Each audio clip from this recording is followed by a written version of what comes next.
what you have, hold fast, that no man take thy crown. That no man take thy crown. I pray nobody will take your crown. Many years ago, persecution against the church, in this particular area I'm talking about now, was very intense, very difficult and very high. And there were these people that were Christians. And he decided that they were going to kill them, but not by shooting them. They were going to kill them by making them die slowly. And you see, that kind of death is very, very painful. If somebody is shot, within a few minutes, the fellow is gone. But this one came with torture because of its being gradual. They put a terrible block, and you know, this kind of block, maybe you have not seen that kind over here. There was a particular place I was ministering. And because they used that hall for what they call skating. And then they put solid ice on the ground. And the ice will look like just the ground where you are now, very, very solid. But because of the meetings we were having, they had to put planks of wood on the solid ice, so that people can, still sit down, and they put their legs on the solid plank. But then there was somebody that tripped on that ice on the ground. That is in a part that was not covered. And he broke his knee. I mean, it's solid ice, but very, very cold. So, this persecution of these 40 people, they put them in this particular ice, not covered, very cold. And as they just put them there, what will happen is that they will just die away like that. And they put soldiers so that they cannot run away. Soldiers on guard with their guns.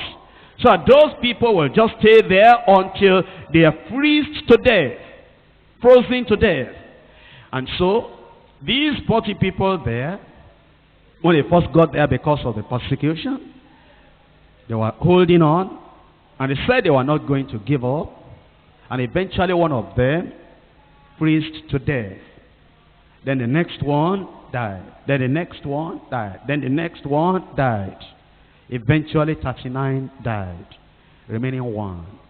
Do you know it's difficult to stand alone? Do you know that when there's no encouragement and when there's no fellowship, where you don't hear the word of God like this, do you know you'll think that you are the only one going through what you are going through? It's difficult to stand alone. So this other fellow began to wonder that before life is frozen out of me, maybe I should change my decision.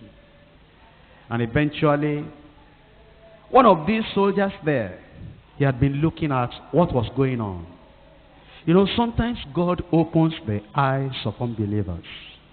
Like he opened the eyes of Nebuchadnezzar and gave him that dream that Daniel interpreted. Like he opened the eyes of Pharaoh and gave him those two dreams that Joseph interpreted.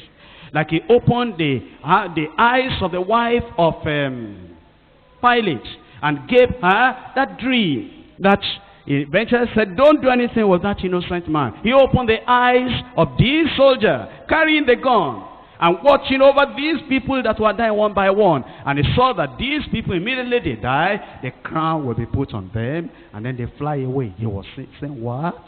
Glorious death? So, this last one, when he was alone, and the cold was much, and the hunger was much, and the loneliness was much, and everything was so terrible, and all these other 39 people, they had died. He was looking at their bodies like this, not knowing where they had gone.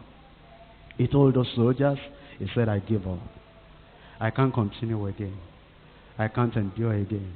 That soldier that God opened his eyes said, you don't want to continue, come out of the ice, let me take your place. And took his place and got his crown. Hold fast what you have, that no man will take your crown. We don't know when Jesus is coming.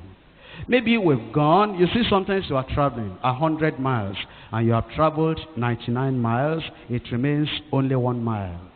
Maybe you are feeling tired, maybe you are feeling weary. But look at all the distance you have gone, 99 miles already, and remaining only 1 mile. Why don't you say, even if I die, only 1 mile, I will make it? Why will you allow the devil to take your crown? Here we are. Look at how you have prayed. Look at what God has done in your life. Look at the endurance. Look at what we have suffered already. Look at the hunger. Look at the joblessness. Look at how your family rejected you. And we have come to this point now. Is it at this point we will say, I cannot continue again? I cannot follow again? Who will take your crown? Who will take the stars out of your crown? Where do you want to spend eternity? How do you want to end your Christian journey? You have borne the cross to this point. Can you not bear the cross for the little space that remains? You have been a conqueror up to this point. Can't you remain a conqueror for the little time that remains, so that nobody will take your crown? I pray nobody will take your crown. The devil wants you to lose your life, to lose the crown. But Jesus is saying, my son, my daughter, my child, a little bit more endure. A little bit more endure. A little bit more endure. We shall soon be home. Let's rise up and pray.